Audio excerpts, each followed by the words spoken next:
యో పెద్ద మంచి ఇదంతా డ్రామాలా కనిపిస్తుండదా నీకు? నీ బిడ్డకే కాదు ఏ ఆడబిడ్డకిటైనా మా ఆయన ఇట్టానే కాపాడతాడు.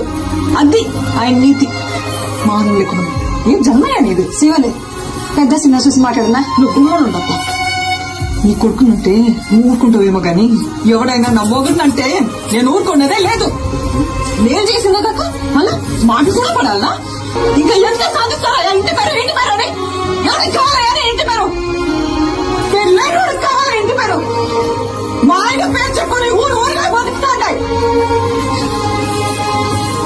ఎవరు? పుష్ప మేనేజర్.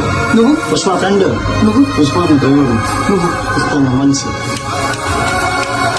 ఇదా ఎవరినైనా అడిగినా వాళ్ళ పేరు చెప్పుకో. పుష్ప మంచి అని చెప్పుకుంటారు. ఇదంతా ఎందుకయ్యా? ఈయనెవరు? పుష్పాలన్నా ఇది ఇది నా మొగడంటే. యో పుష్ప అంటే పేరు కాదు, పుష్ప అంటే బ్రాండ్. చిన్నమ్మ అసలు ఆపు. నువ్వు ఉన్నారు కదా ఇక్కడ తాటి చెట్లగా తీసుకోవాలి. వీళ్ళు కొనుక్కుంటారు. సమీ పోదామా సమీ?